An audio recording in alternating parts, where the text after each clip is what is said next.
The Jenks Planning Commission meeting to order for Thursday, November 5th of 2020. May I have a roll call, please? Travis Holkerson. Here. David Randolph. Here. John Brown. Here. Leon Davis. Here. Scott West. Here. Craig Bowman. Here. Carolyn. Here.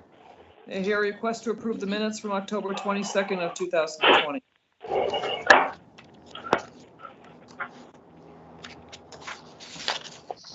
I make a motion to approve the minutes. I'll second. Craig Bowman.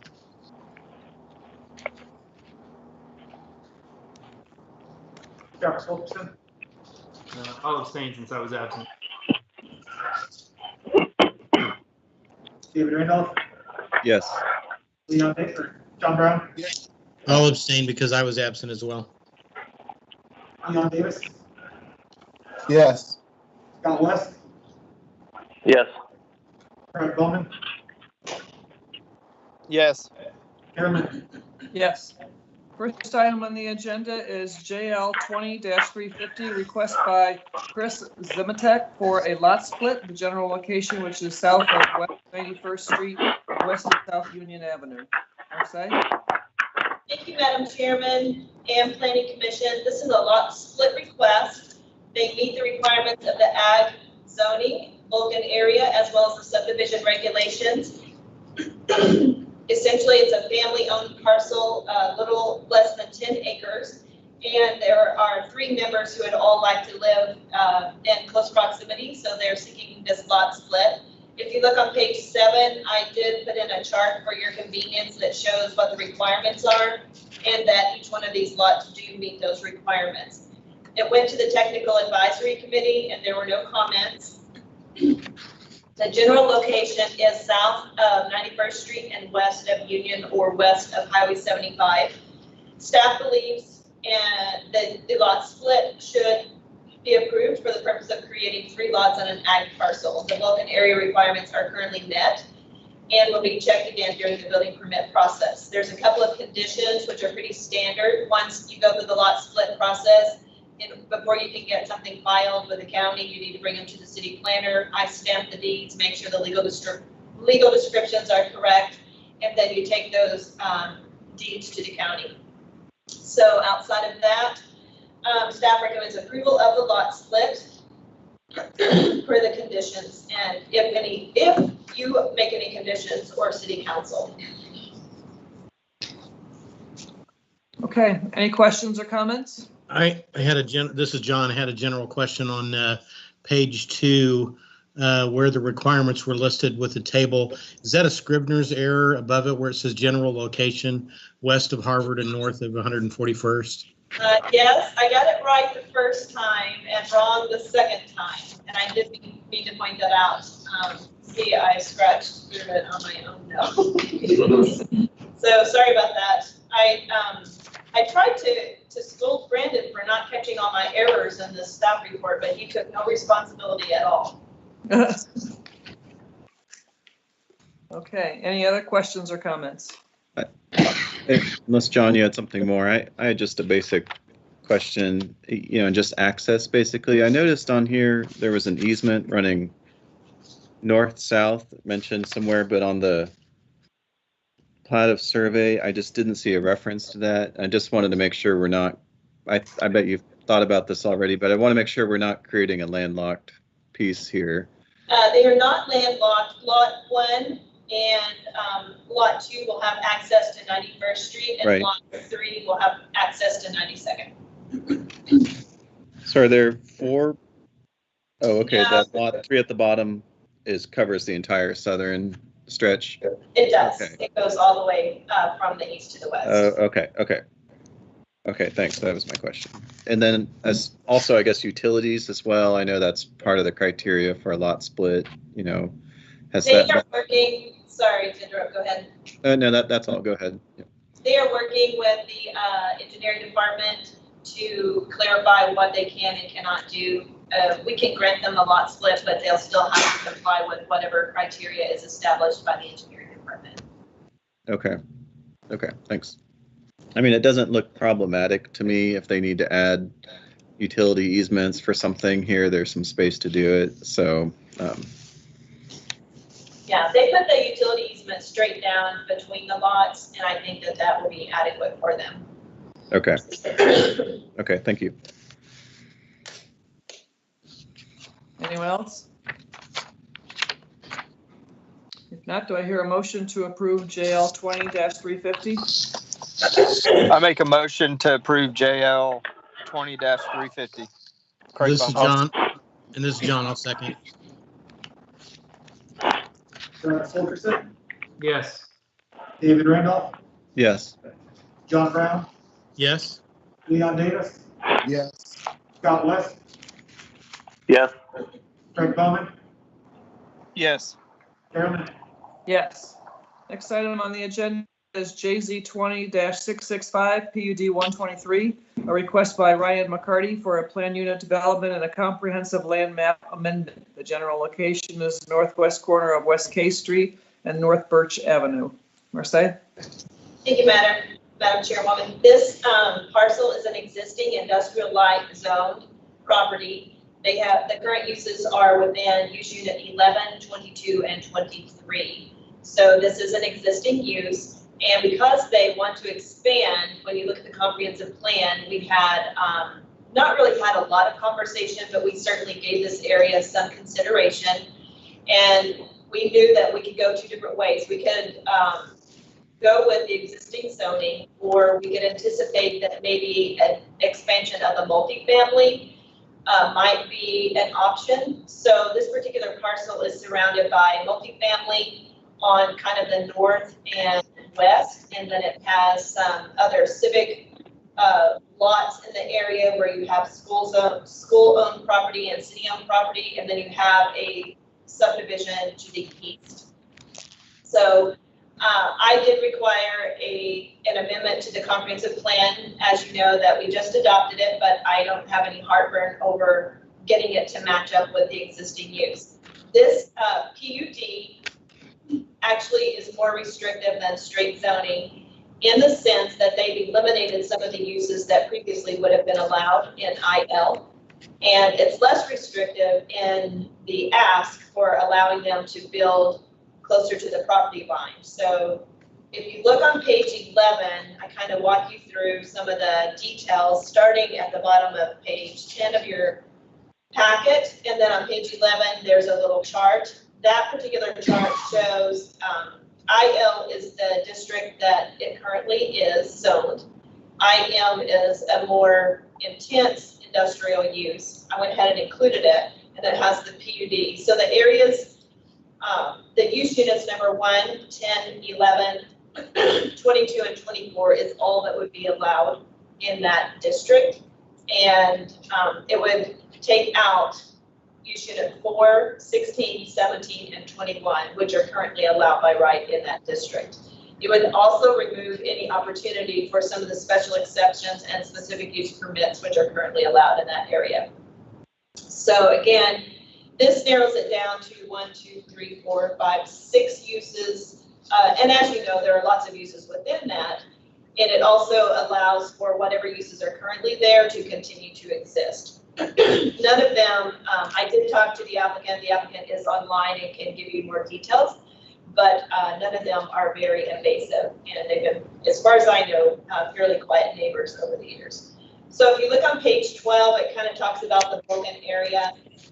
And the biggest thing is asking for a reduction in the setback to an R district. So as I pointed out, the north and east is multifamily, and there's a very large parking lot that actually is what exists between the property lines. So originally with IL, if you were adjacent to a residential area, it has to be 75 feet, and they are asking for 15. So they want to get within 15 feet. Also, with that being said, they have added trees all the way around the border. We met with internally, had a pretty in-depth conversation. They will be upgrading the existing structures with a masonry wainscot all the way around them, and then adding landscaping in the city right of way. along K and Birch, as well as the trees. I did not know this, but the type of tree they had originally selected was considered highly flammable, and so they worked with the fire department and selected a tree that PSO would agree to and the fire department agrees to as well. So that was a little bit tricky and took some time, and I appreciate them working with staff on that. We do have a couple of people that may or may not be interested once we get to the end of this, may want to ask some questions. Because they are changing the lot layout and there was some additional on-site detention, that is going to require plating, and some engineering will have to be done in order to make sure that they can solve their runoff. And we did take it to chat. PSO had comments and they've been working directly with PSO. None of the other utility companies had anything to say. At this time, staff and TAC would recommend approval of the comprehensive plan major amendment and the plan unit development, noting plating is required. And of course, as you know, they would have to meet all the regulations regarding stormwater.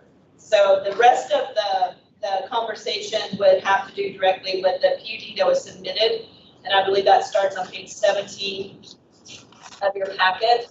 And most of that information I did kind of dial down into the staff report. I wanted to point out that on page 20, it talks about the building materials, which I think in this case, a lot of times you all ask, and it is the right thing to ask, what are we getting in return? You're getting a lot of landscaping, 25 American holly trees to be planted along the north and the west boundary. You're getting landscaping in that city right of way, and the property will be platted, and some of their drainage will be, I'm not sure exactly if there is any existing drainage issue, but it would be rerouted. The drainage would be rerouted. If you continue, page 22 shows kind of a zoomed out area map. Page 23 kind of brings it in.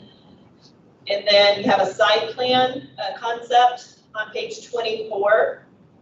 And on page 25, I have the actual zoning. Then on the very last page of the plan unit development, page 26, you see the what they expect that buffer to look like. So it's a pretty extensive buffer.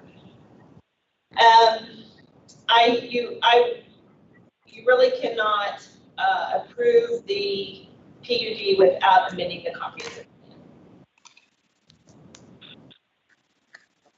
So at this time, staff does recommend approval of the PUD request and the major amendment to the comprehensive plan. And Mr. McCarty is on the line if you have any questions for him. Okay. So first we'll I'll open up for the planning commissioners to ask any questions or comments that they want to make, and then we'll have the applicants speak, and then I'll open it to the floor. Commissioners, any questions or comments? This is John. I've got some questions. I tried to look back to find out when this was originally zoned to IL. Part of the issue that we're dealing with right now is this, it's sandwiched where we've got multifamily to the north and to the west. It really is surrounded primarily by residential, and maybe Commissioner West might have been on when this was originally developed. I don't recall when that facility actually went in. I do think that's what has been proposed. I would agree with Marseille that the landscaping and the proposed improvements would actually be an enhancement to maybe what may have been a question of whether or not it should have actually ever been IL. I have noticed that it appears where we've got the utilization within the district. I like the fact that we're tightening it up. I noticed that automotive and allied activities are excluded in the PUD, and because I live near the facility, it appears to me that there may be some allied activities going on with automotive repair, and maybe the owner can address that just to make sure that that's not going to be an expansion in that. The other general concern, I know that we'll have to deal with stormwater. There are 2 retention ponds that are on the west side that are connected, and the lots currently where it's paved are draining into those ponds. So there is a question that I've got as to where that water is going to go. I do think that if we can deal with the stormwater, having the site leveled and having the fences gone will look a lot better than what it does right now. And of course, we don't want standing water for mosquitoes. But again, if they could, maybe if Scott knows or if Carol knows when this originally went to IL, and then whether or not there's any automotive activities that are currently happening in the warehouse side of the facility. That'd be the only questions I have. Sorry, I don't remember. Do you remember, Scott? I don't have, I have a vague memory of this. I remember mostly the detention ponds, and we dealt with some of the drainage on that west side. So I have some of the same concerns that John has with a potential building going where the retention is currently. And I can answer a little bit of that question. The automotive uses is a window or automotive glass repair. And so it's considered manufacturing instead of automotive.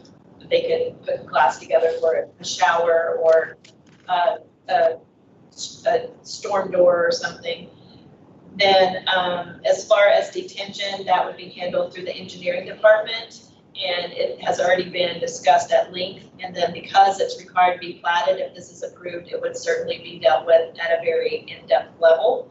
But I do know that they have stated the stormwater has been approved in that area, and I believe Ryan can attest to this, that they'll be connecting to that. So that should be it. I also wanted to point out that if you remember in the old, there's two things. One, I believe our Board of Adjustment member owned this property previously.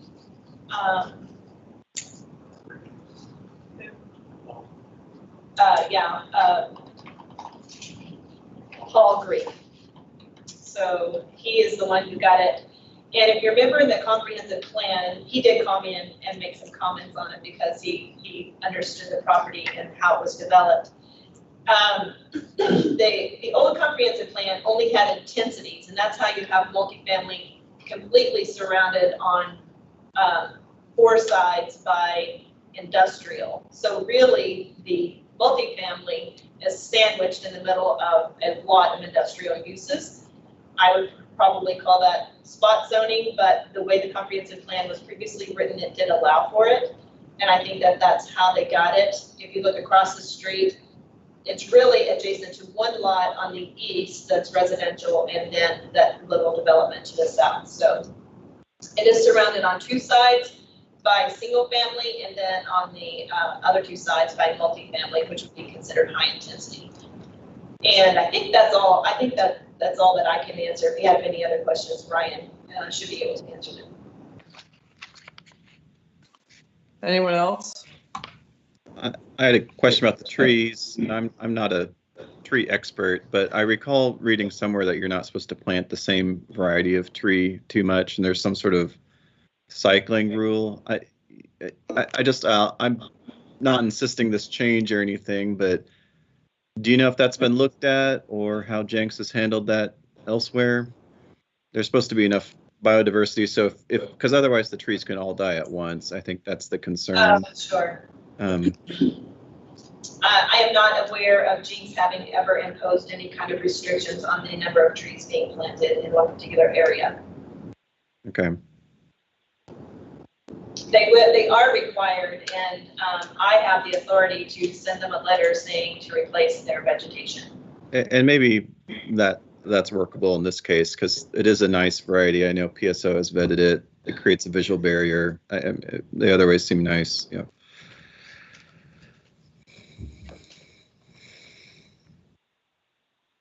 Anyone else?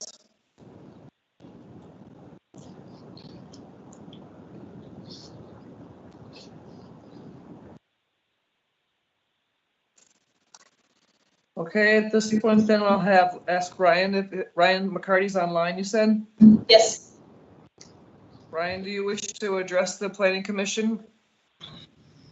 Sure. This is Ryan McCarty with Select Design. Address is P.O. Box 548, Bixby, Oklahoma. Thank you, Marseille. You did a great job of basically explaining everything I was going to talk about. So I just want to expand a little bit on the stormwater detention area. And I think there was a little bit of a question how that's supposed to play out.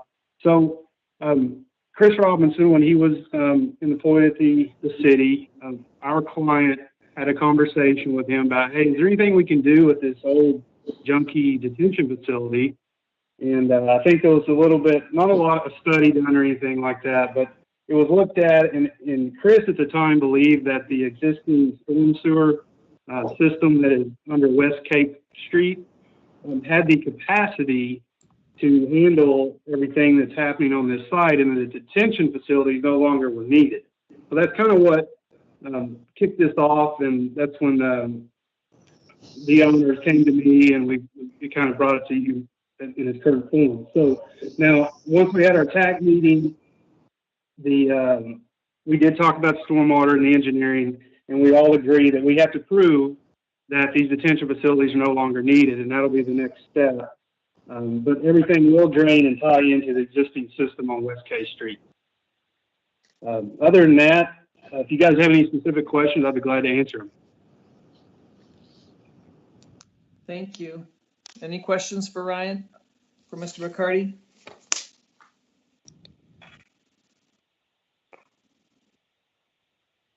Okay, I guess not. Go ahead. I should also ask, Marseille, I noticed on your staff report, one neighbor had a public comment. What was the nature of that? And I did not get the name of the person who called, but they lived nearby, and they just wanted to know what was happening. okay, but was there any objection or specific concern about anything? Okay. Yeah. I should have gotten their name. I apologize. I'll try to do that next time. Okay. Is there anyone in the audience out there that wants to speak on behalf of this agenda item? Do we have anyone who would like to speak? It sounds like all the questions were answered. Okay, great. All right, then I'll close the floor, bring it back to the commissioners. Any last comments or questions? And if not, do I hear a motion?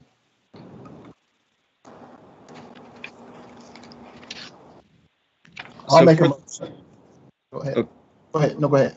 Well, just for the drainage, I mean, I feel like we're all okay if it can be proven. What's the process for that? I mean, we talked about tying it into the sewer on K Street. I'm not entirely clear how this process works to prove that the detention ponds are not needed. How does that work, Marseille, with the city engineer or something approves it? Yes. Okay. Absolutely. So basically, they're going to submit a hydrology report, and they're going to do all of their, they're going to get their really big, thick books out and do all of their formulas. Okay. And they have to prove that it can work, and then they submit that report to the city engineer. The city engineer then reviews it and says, yes, I agree with your report, or no, go back to the drawing board, or no, you can't build it, and then that kills the project, generally speaking. Okay, and that's a condition, a staff condition now as currently presented, is that right? Okay, okay, thanks. Just kind of a point of reference, Marseille, when they do the hydrology, and I realize that the elevation is to the east of the railroad tracks, so the elevation is, or the railroad tracks are a bit of a buffer, but when they're looking at the stormwater, water always stands on the northeast corner of K and Elm whenever it rains. So there may be an existing stormwater issue there where to the west of the site may not be draining properly. So they might want to take a look at that at the same time. I will say that whenever you're developing a drainage study and a drainage solution, you are required to deal specifically with your site, and you cannot increase any adverse impact. You cannot make it worse. And generally, it improves with development instead of getting worse. But I will definitely make a note, and I'll mention that again to the city engineer to keep that in mind.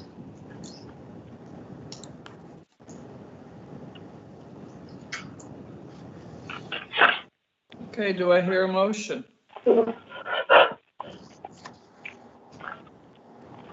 Yes, I'll make a motion Yep. to approve PUD 123 JZ 20-665. Noting also that plating is required as well.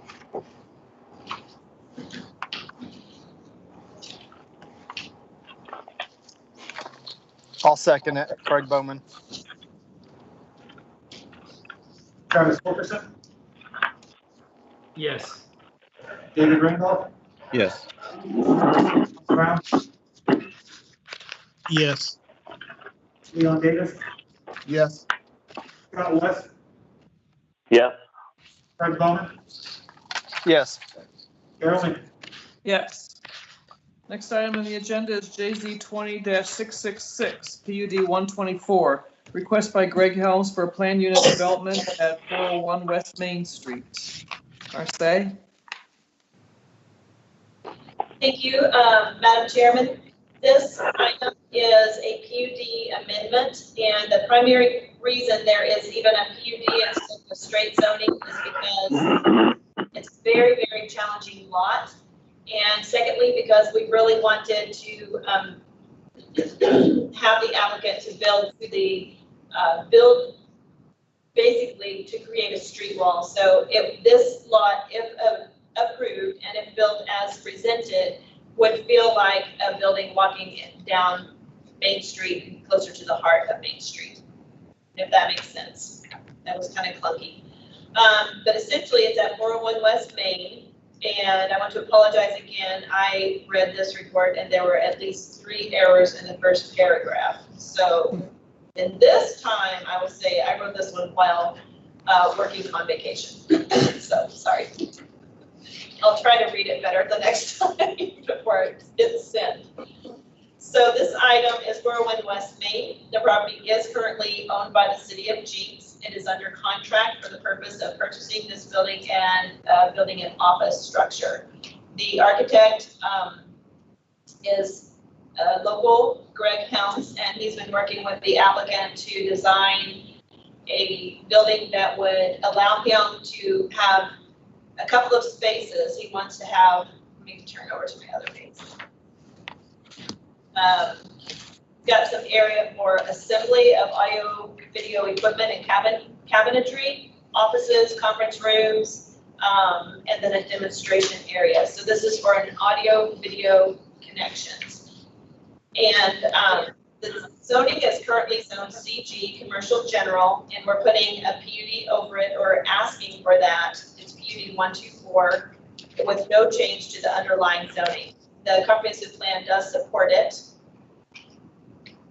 If you look on page 28, I kind of did a summary of the information of the PUD for you, and then I also put in here the Vulcan area requirements.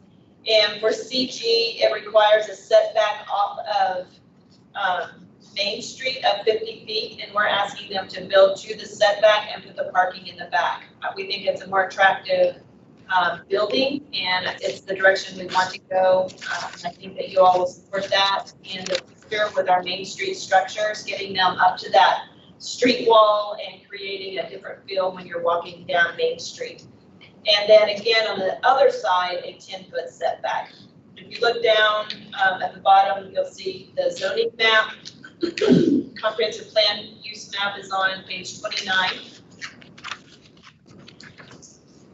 I just put in on page 30, it's the standard PUD language, which you're very familiar with. Is the PUD consistent with the comprehensive plan? Does it harmonize with the existing and expected development of the surrounding areas? Is it a unified treatment, and is it consistent with the stated purposes of this chapter? I will say that I think we had a call about the location of the fence on the north side from, I believe, the property owner to the north. And Mr. Helms, if you speak tonight, you may address that. And then, because I believe they use the alley there. We also have a couple of people in the audience This property is adjacent to Dr. Harris, who has the chiropractic clinic and the adjacent lots. And she had previously been interested in purchasing them, and she did reach out today. I got an email and a voicemail from her. I believe she has people here that were also interested in the property. But at this point, it is under contract to be developed as an office with some for an audio video business. Staff and TAC recommend approval of the planned unit development, noting that exterior elevations will meet or exceed the conceptual drawings presented in the PV. If you look on page 33, you kind of begin to see the planned unit development and the information there. On page 35 of your report, it shows the comprehensive plan, and then on page 36, we have a site plan. So when you come south on North Cedar Street, there's a curve there. You can yield and go right onto Main Street, but the actual property line, as you can see in the site plan, is kind of a stair step. So the setback line and the easements are not curved like the street. They actually go up, over, up, over, up, over. And Mr. Helms has drawn a building that will actually match that exact format and line. So he literally is building to the property line. And they're basically using every square inch of this lot because it took all of it to get the parking and all of it to get the building on there.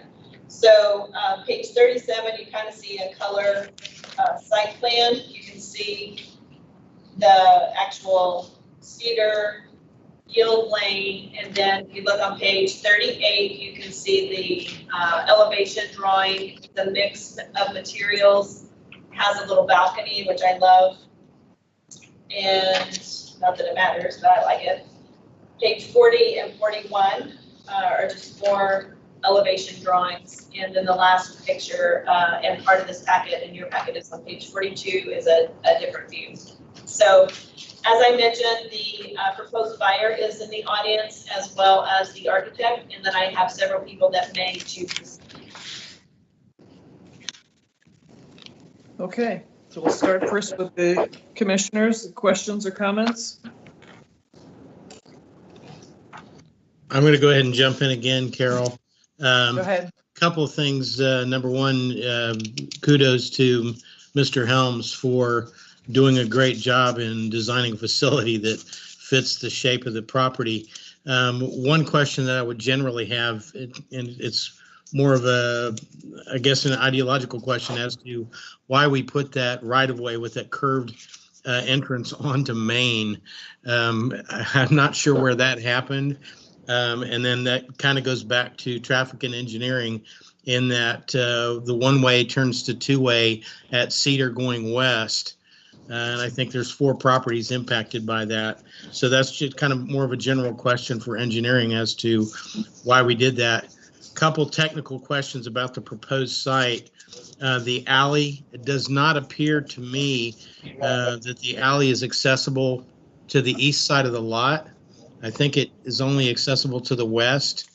At least I could not see any semblance of an alley that is accessible to the east. So there's a question as to whether or not there has to be any type of closing to the alley on the north side of the property line. So that was just a general question.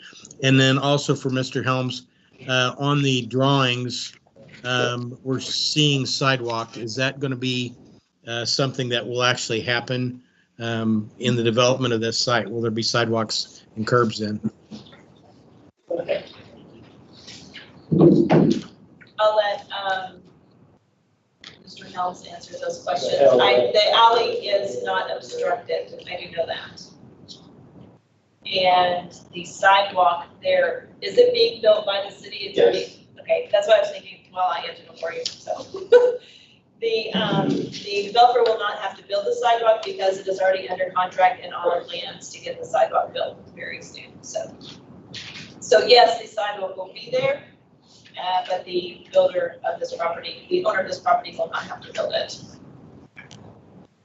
And I cannot speak to why the people in engineering do things like that. Hey, Marseille, can I ask a question, a general question? I had 3 citizens call me today asking about how they're able to buy property that the city owns. Is there a website, or where do people buy property that the city actually owns? And is it open to everybody? It is open to everyone. I believe there was a sign up for a long time on the property. And every time I've driven by, there has been a sign up. I don't know if it's still up, but the city has several properties, and all the ones that I'm aware of have a realtor that kind of represents the city, and there is a sign on site. All right, thank you. Now I know what to tell them. So I actually asked for a list of what properties we had because I wasn't sure. So I know since I've been here, this is the second property that we are under contract to sell. So I had a question about setbacks. You know, we're asking for no setback here, and I'm most concerned with Main Street. And by the way, I think the building looks great. Kudos to the design and working through it to fit this lot. I agree with Commissioner Brown there. You know, but if Main Street is widened in the future, I don't want to create a situation where if there's no setback, this becomes a problem or a bottleneck. And I haven't done a study elsewhere on Main Street, but can you just respond to what you think about reducing the setback from 50 foot to 0? Yeah. So the 50-foot setback would be fine if you were in a large lot setting somewhere in a strip mall type environment. But because this is on Main Street, we really want to see properties built to that street and get that street wall, and so that you have a different feeling. We don't want it to feel like a suburban strip center. So all the new properties, that's the direction. When we get the Unified Development Ordinance, we're asking them to have special restrictions within the certain boundary, probably from the railroad tracks to the river, where we have a more cohesive look to the development and the design.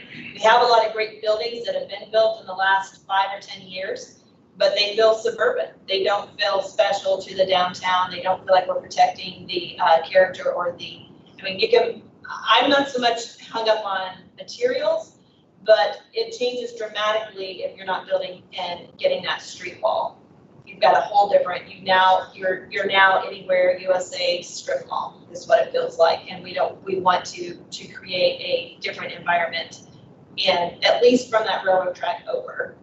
We may go all the way to Elm, I don't think so, but we might. It's pretty much developed that maybe redevelopment standards would look different in that area, but definitely on Main Street. And we wouldn't be able to widen there, that's for sure.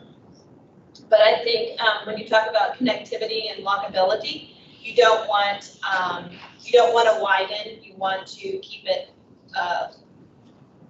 smaller, more restricted. So this, when you widen, people tend to drive faster. It becomes a little bit more dangerous, and we don't want to create higher speeds of traffic down the Main Street. We want it to be a little bit slower. We want people to get out and walk and feel safe when they're walking, and continue that.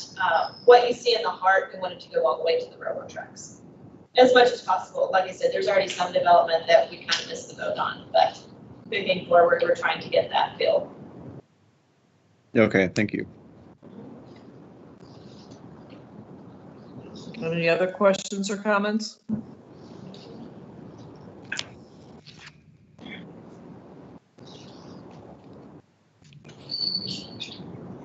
Okay.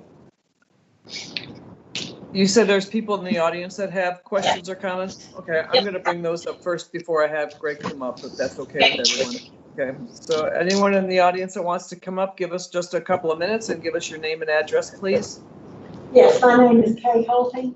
I'm speaking here for Dr. Carla Harris. She is out of town right now. She owns the rest of the lots on that block, and her long-term goal had been to buy the city lot also, And in the future, she wanted to make a large, she was considering was a 3-story building with other types of business on the first and second floor and her chiropractic office on the 3rd floor.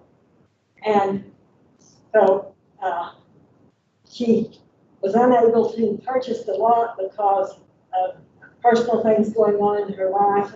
And so she did fix up a little cottage for her office, and that is working very well.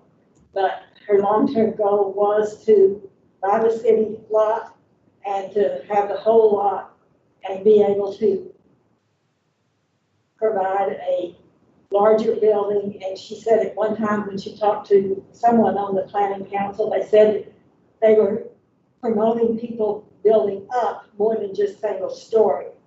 And so that was one of the things that she wanted to do. The other thing is she would like to see a survey of the lot.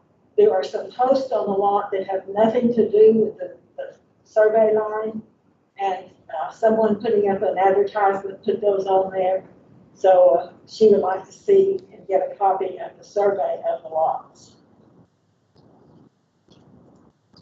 Any questions? Thank you, Kay. I forgot to give you my address. You were talking to Carla. Yeah. Anyone else in the audience?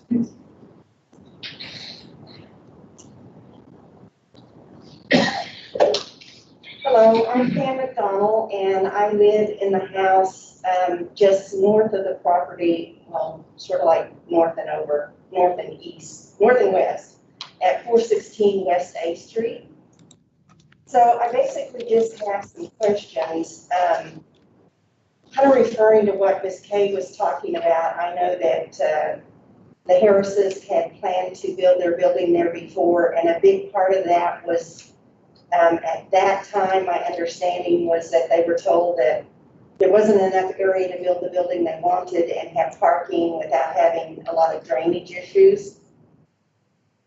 So I'm a longtime resident of Jenks, so I know the issues with drainage and how our streets, maybe not so much anymore, but my yard sometimes still stands in water when it rains so heavy.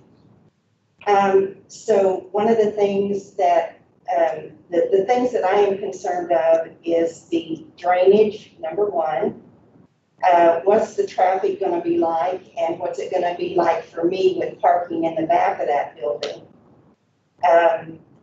If there is an audio visual store, is there going to be noise? Is the noise going to be controlled? Speaking to the alley, somebody had a question about whether the alley went all the way through. It does go all the way through. And I know that because once upon a time, years ago, our fence was in the middle of the alley, and the city, because they wanted access to the alley all the way through, moved that fence so they would have access to the alley once again. It's not paved, but it does go all the way through. I don't understand what a sidewalk is, so if somebody could maybe just describe that to me, that would be great. And then I've heard the property city-owned, under contract. So does that mean that the city owns it and they're going to contract it out to, say, Mr. Helms to build on it, or does he actually buy it, or is somebody else buying it? So those are kind of my questions that I would appreciate answers to. Okay, thank you.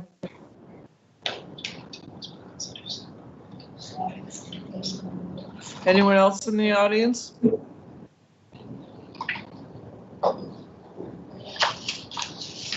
One more, at least. I'm Isla Holton McKee, and I'm talking for Dr. Carla. I'm thinking maybe down the road of life, the city might like one large building there, which would encompass all 12 lots, 7 of which Carla does own, instead of one, and then what's gonna happen to the other space in the center of that? Just a question, because this has kind of slipped through her fingers unplanned for her. Thank you.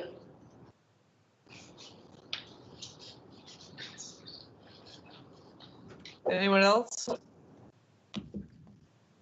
Is that everyone in the audience, Marseille?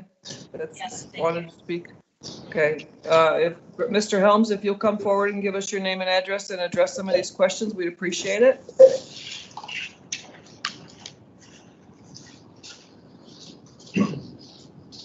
He's online, right? Oh, there he is. Oh, he's in person. Live and in person. Yay. Greg Helms, 424 East Main Street, Jenks, Oklahoma.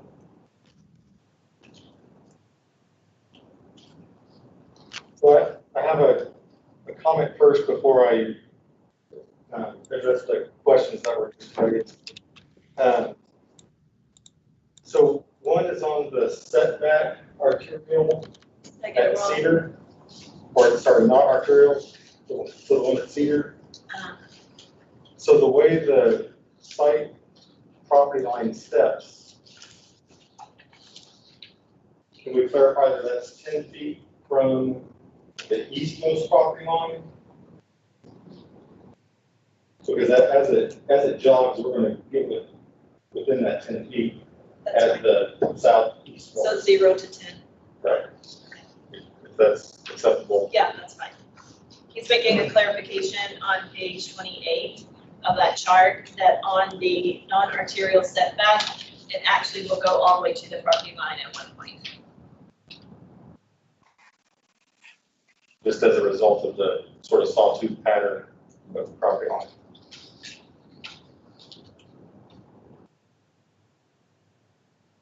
We have no intention of closing the alley.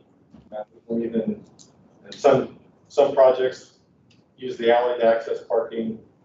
We won't even be doing that. Putting the fence along the north property line is fine.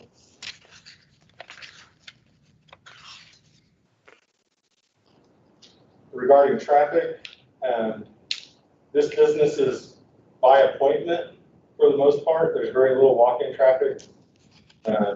So there will be very little, cars coming and going all day long. Regarding noise, they are an audiovisual company. Soundproofing is part of what they sell. So they will have a soundproofing system installed to take care of any noise problems that the neighbors might be concerned about. Of course, with drainage, we'll have to engineer the site. We'll have the hydrology done, have the city engineer approve it.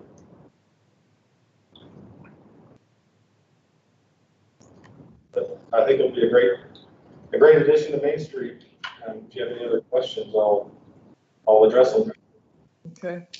Commissioners, have any questions for Greg?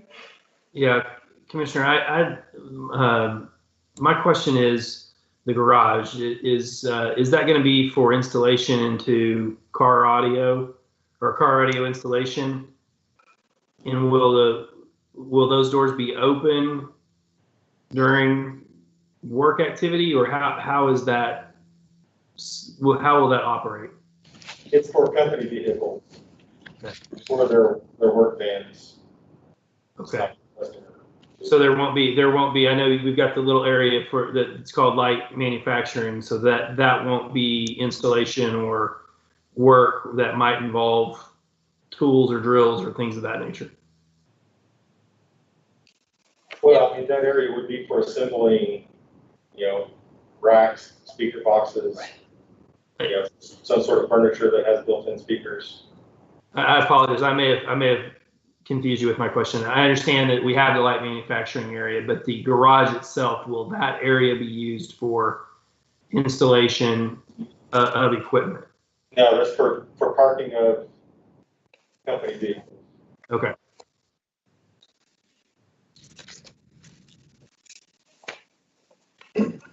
Any other questions? Just out of curiosity, the client on this, is this audio video connections out of Bixby? Or are they a current business in Jenks? They're out of Bixby. Welcome to Jenks. Thank you. Okay. Anyone else? Okay. Have we addressed Mr. drainage? I know there was a question about that earlier, unless I missed it. It's handled through the engineering process during the building permit and site plan approval. So again, they'll do the hydrology, they'll submit it to the city engineer, he'll look at it, and he'll run his own calculations, and he'll either agree with what they've submitted or ask them to revise it.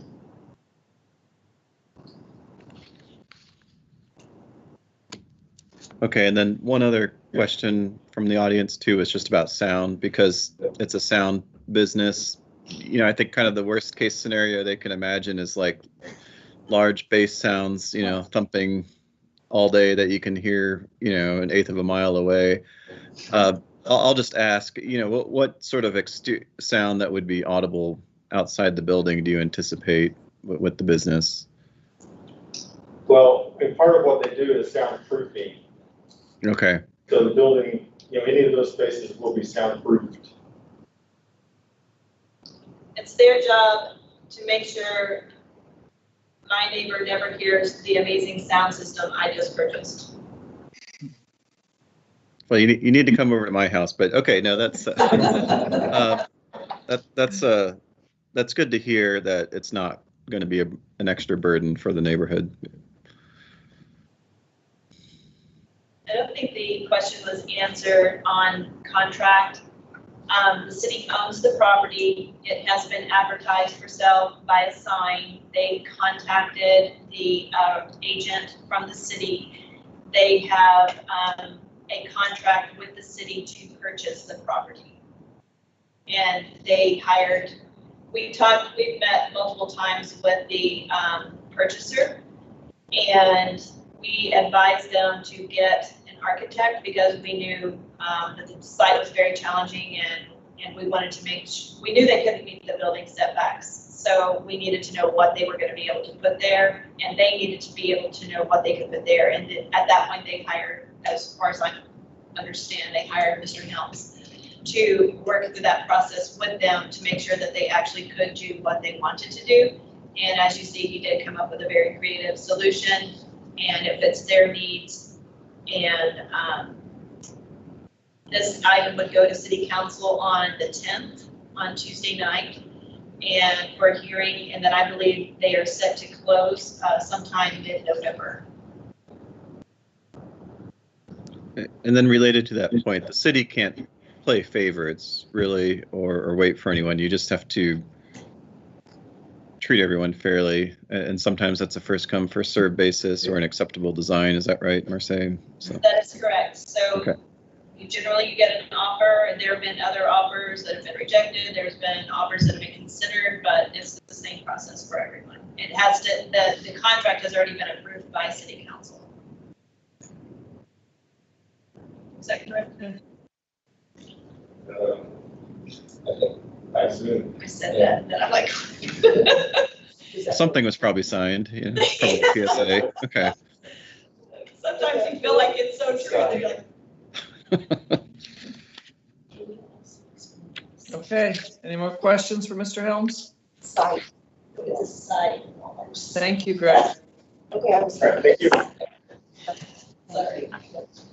Okay. Kim was asking clarification. She thought someone previously said sidewalk, and she did not understand that language, but I think I had said sidewalk.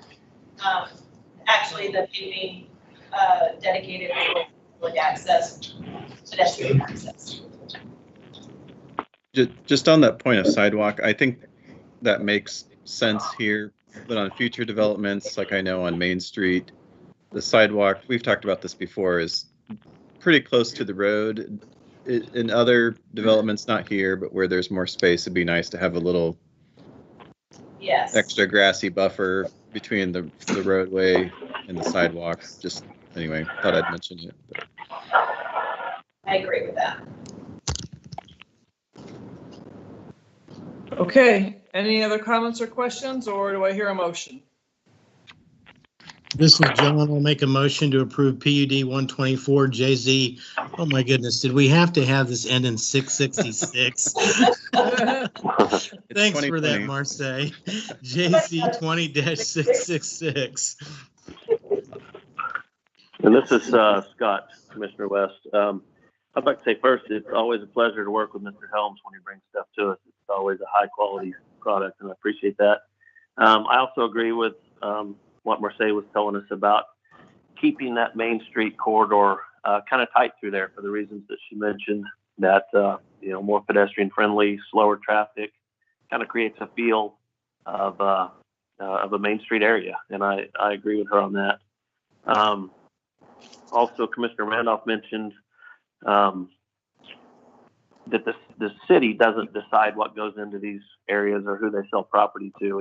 It's the private citizens, the individuals that purchase these properties, that bring applications to the city that come through us, and we just have to judge those on the merit and make sure that they comply with what the city expects. So I think somebody mentioned, wouldn't the city rather this happen or the city rather that happen?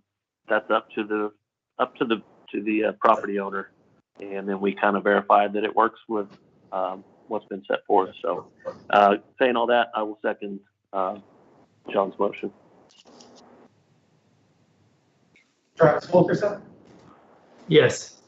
David Randolph, Yes. John Brown, Yes. Leon Davis, Yes. Scott West, Yes. Craig Bowman, Yes. Carol Newman. Yes. Any other business for us, Marseille? I'll give you a very quick update on the Unified Development Ordinance. We met with House of Levine. I think you might have seen 2 weeks ago when I sent out the planning update that I had attached the documentation for it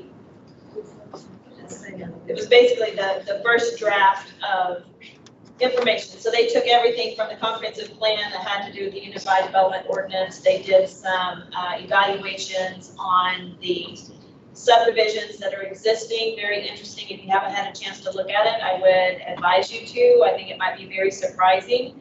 And then that kind of sets the foundation for moving forward. Had a really 2-hour conversation. We'll get a revised document this week or early next week, and I'll get that out to you all. So it's moving along. Every time you have a conversation, you think of 10 more things that you need to talk about. It's going to be a long process, I think, but I actually am very excited about it. Then you all are going to have to learn how to help me implement it into the day-to-day activity. Okay. If there's nothing else, do I hear a motion to adjourn? I make a motion before this football game starts.